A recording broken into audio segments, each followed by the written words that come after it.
Biru academy के YouTube channel पर आप सभी साथियों का स्वागत है। डियर बात करेंगे बीएड पात्रता विवाद को लेकर के। एक जो नया मामला है उत्तर प्रदेश से, वो मानी सर्वोच्च न्यायालय में पुनः पहुंच गया है। पूरी तरीके से बात करेंगे, लेकिन जितने लोग चैनल पर पहली बार जुड़ रहे हैं सब्सक्राइब करके बेल आइकन प्रेस कर लीजिए।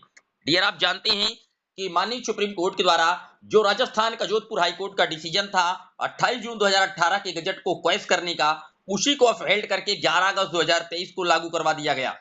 यानी कि जो एनसीटी का गजट था, जिस गजट के अकॉर्डिंग बीएड प्राथमिक में आया था, वो पूरी तरीके से खारिज हो गया। उसके बाद आप जानते हैं कि पूरे राज्यों की जो शिक्षक भर्तियां जहां पर ऑनगोइंग प्रोसेस में थी, वहां से बीएड के जो रास्ते हैं पूरी तरीके से बंद होने शुरू हो गए। इसी क्रम में भी आपने देखा हाल ही में कि एक क्लैरिफिकेशन मॉडिफिकेशन याचिका भी हाल ही में माननीय सुप्रीम कोर्ट के द्वारा खारिज कर दी गई। और अगर बात की जाए उत्तर प्रदेश की, तो उत्तर प्रदेश में 69,000 शिक्षक भर्ती में, जिसमें आप जानते हैं कि शिक्षा मित्र हैं एक गुड्डू सिंह, उनकी तरफ से एक नई याचिका ऑलरेडी माननीय सुप्रीम कोर्ट में लगी है। वो तो अलग मैटर है, उसकी भी सुनवाई आने वाली 22 जनवरी को होने जा रही है। लेकिन वहां पर मैटर ये है गुड्डू सिंह की याचिका में कि एनसीटी का गजट क्वैश हो चुका है 28 जून 2018 वाला, माननीय सुप्रीम कोर्ट के द्वारा भी, और अर्णव घोष की याचिका भी खारिज कर दी गई, जो कि मॉडिफिकेशन रिव्यू के रूप में लेकर के गए थे। तो अब यहां से 69,000 में जो बीएड के कैंडिडेट चयनित है, लगभग 30,000 कैंडिडेट, उनको बाहर करिए और कट ऑफ को कम करके और हमसे जो है भर्ती प्रक्रिया को कंप्लीट कर ली जाए। यानी कि शिक्षा मित्रों को 24 अंक का भारांक देते हुए डीएलएड और शिक्षा मित्रों को ऐड करके भर्ती कंप्लीट कर ली जाए, ये मामला वहां पर लगाया गया है। हालांकि बीएड की तरफ से जो एडवोकेट है अभिषेक मनु सिंघवी, आपने देखा कि पिछली बार उन्होंने हायर किया था क्लैरिफिकेशन से, यानी याचिका में अर्णव घोष ने जो याचिका का निस्तारण कर दिया गया, खारिज कर दी गई, तो वहां पर अभिषेक मनु सिंघवी जी ने कई अहम तथ्य भी रखे थे। उन्होंने पूरी तरीके से बातें बताई कि 2010 से लेकर के 2018 में लाखों टीचर रन में हैं, उनका क्या किस तरीके से किया जाएगा, लेकिन फिलहाल वो याचिका खारिज कर दी गई। उसके बाद हम आपको आगे समझाते हैं। अब 69,000 शिक्षक भर्ती में आप जानते हैं कि यहाँ पर जो भर्ती कंप्लीट कराई गई है, बीएड की तरफ से ये दलील दी जा रही है कि ऑलरेडी मामला हाई कोर्ट की डबल बेंच से डिसाइड हुआ है यूपी के, और फिर माननीय सुप्रीम कोर्ट तक पहुंचा था, और सुप्रीम कोर्ट के आदेश पर उत्तर प्रदेश में 69,000 शिक्षक भर्ती कंप्लीट कराई गई है। लेकिन यहां पर रामचरण मौर्य वाले केस का उदाहरण दिया गया। लेकिन यहां पर जो गुड्डू सिंह के एडवोकेट हैं, वो लगातार कह रहे हैं कि जो रामचरण मौर्य वाला केस का जिक्र किया जा रहा है, वो दरअसल एनसीटी के गजट को चैलेंज नहीं किया गया था, बल्कि वो केवल कट ऑफ को लेकर के था। जो कट ऑफ एग्जाम के पहले नोटिफिकेशंस में 40-45 की गई थी, बाद में एग्जाम कंडक्ट करवाने के बाद अगले दिन उत्तर प्रदेश की सरकार ने कट ऑफ को 60-65 कर दी, केवल उसको चैलेंज किया गया था। और हालांकि उस मामले का निस्तारण यूयू ललित जी के बेंच के द्वारा किया गया था। अब उसी को गुड्डू सिंह की जो याचिका है, उसी को सिद्ध करना होगा कि 69,000 में जो बीएड के कैंडिडेट सेलेक्ट हैं, वो केवल कट ऑफ को लेकर के रामचरण मौर्य वाला केस था, ना कि एनसीटी के गजट को लेकर के। अगर ये चीजें सिद्ध कर ले जाते हैं, तो आप मान लीजिए कि उत्तर प्रदेश में 69,000 में जो बीएड के चयनित कैंडिडेट हैं, उनके लिए भी संकट की घड़ियां शुरू हो जाएंगी। लेकिन इन सब की सुनवाई 12 जनवरी को होने जा रही है माननीय सर्वोच्च न्यायालय में, ये आप जानते हैं। लेकिन एक नया मैटर और फिर से पुनः उत्तर प्रदेश से होता हुआ माननीय सुप्रीम कोर्ट पहुंचा है। आप देख सकती हैं आपकी स्क्रीन पर लिखा हुआ है केस डिटेल, यहाँ डायरी नंबर 1097/2024, और ये केस फाइल किया गया है 7 जनवरी 2024 को। मैंने इसमें आपको पहले भी बताया था कि इस जो केस को फाइल किया गया है, ये बीएड की तरफ से ही केस को फाइल किया गया है। यहाँ पर आप देख सकते हैं कि पूरी तरीके से यहाँ पर जो सुनवाई है वो भी लगाई गई है 22 जनवरी को ही माननीय सर्वोच्च न्यायालय में। लेकिन अभी ये उन जजों को प्रेफर नहीं की गई है जिन जजों के द्वारा डिसीजन दिया गया 11 अगस्त 2023 का।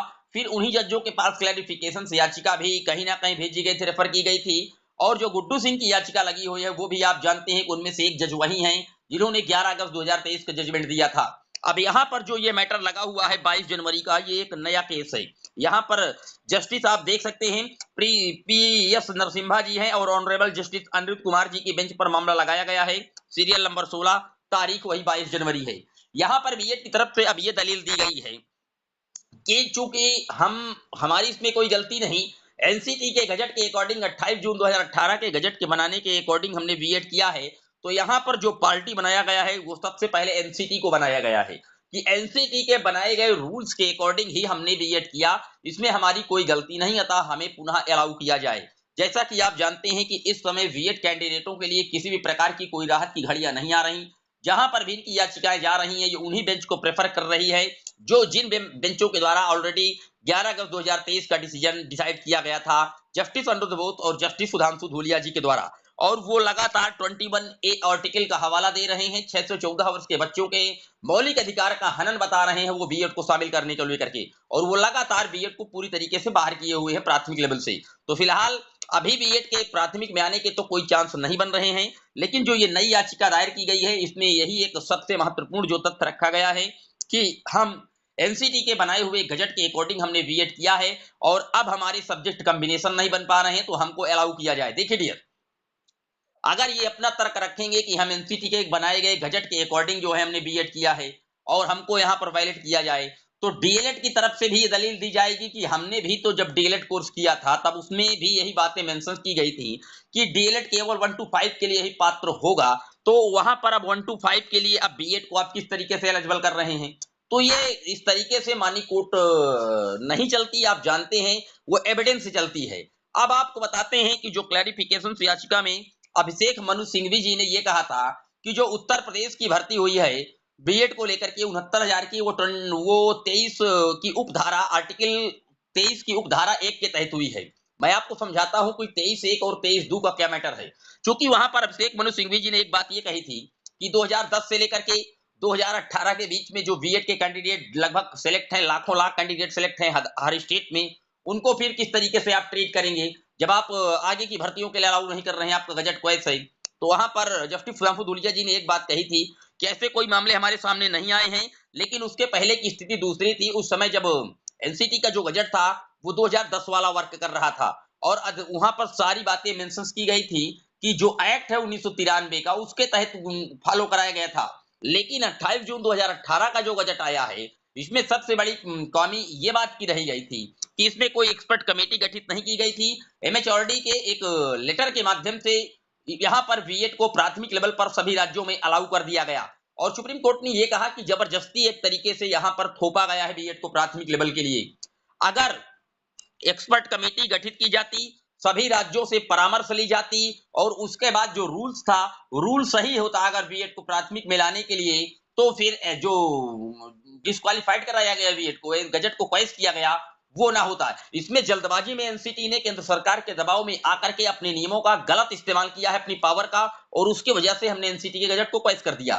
तो वहां पर जब क्लैरिफिकेशन याचिका की सुनवाई चल रही थी माननीय सुप्रीम कोर्ट में 11 जनवरी 2024 को, तो अभिषेक मनु सिंघवी जी ने उत्तर प्रदेश की शिक्षक भर्तियों का हवाला दिया कि 2010 से लेकर के 2018 के बीच में उत्तर प्रदेश में भी 72,825 की बड़ी भर्ती हुई है बीएड की। तो वहां पर बीएड का भविष्य क्या होगा जो ऑलरेडी फिक्स हो चुके हैं, कई स्टेटों का उन्होंने हवाला दिया।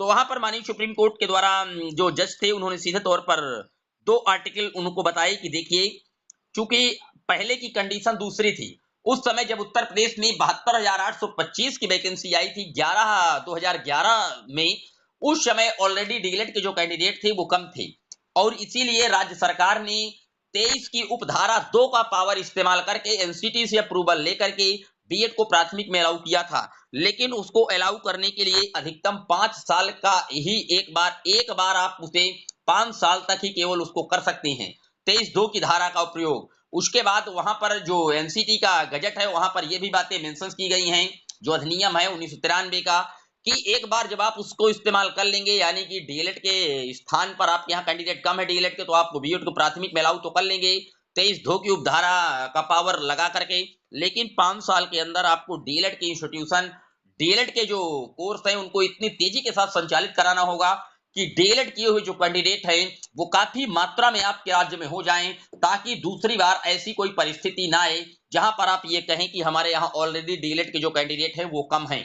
तो वहां पर जो 72,825 उत्तर प्रदेश की भर्ती है वो 23 की उपधारा 2 का इस्तेमाल करके की गई है और ये इस्तेमाल उत्तर प्रदेश कर चुकी है, बिहार कर चुका है, कई राज्यों ने इसका इस्तेमाल किया है।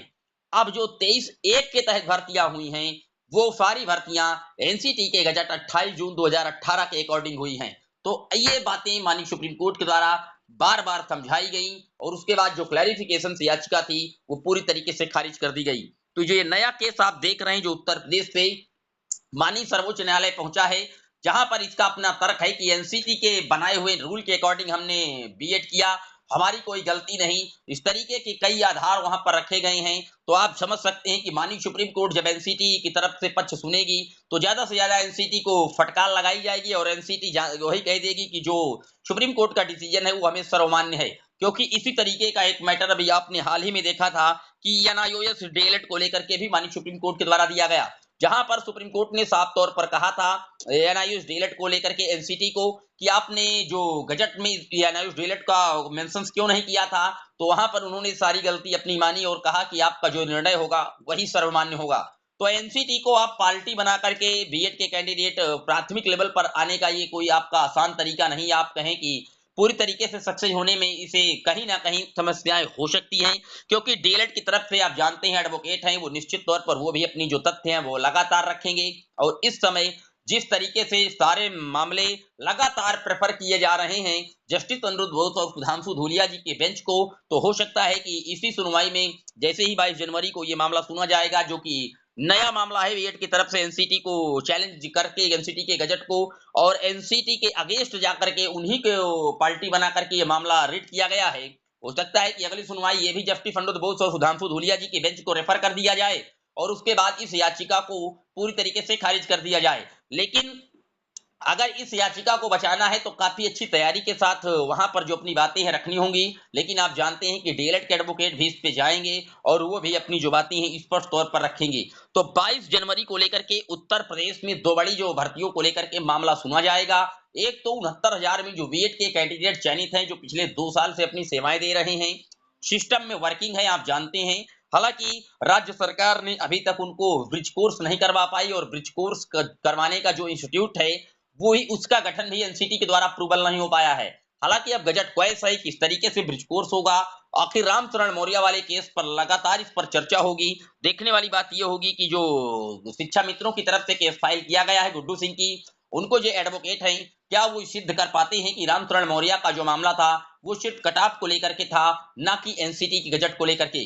फिलहाल 22 जनवरी को दो बड़े मैटर सुने जाएंगे माननीय सुप्रीम कोर्ट में। एक जस्टिस अनिरुद्ध बोस जी के बेंच पर सुना जाएगा, जो कि उत्तर प्रदेश में 69,000 चयनितों को बाहर करने के लिए है, और दूसरा बीएड पात्रता को लेकर के है कि 18 से 23 के बीच के जो कैंडिडेट हैं, हम जो एनसीटी के बनाए गए नियम के अकॉर्डिंग हमने बीएड किया है, उनको पीआरटी लेवल के लिए पात्र किया जाए। इसको लेकर के भी माननीय सुप्रीम कोर्ट में पी नरसिंहा राव जी के बेंच पर मामले को सुना जाएगा। फिलहाल आप लोग चैनल के साथ बने रहिएगा, जैसे ही बड़ी अपडेटें इस संदर्भ में आती रहेंगी हम आपको लगातार प्रोवाइड कराते रहेंगे। जितने लोग चैनल पर पहली बार जुड़ रहे हैं सब्सक्राइब कर लीजिएगा।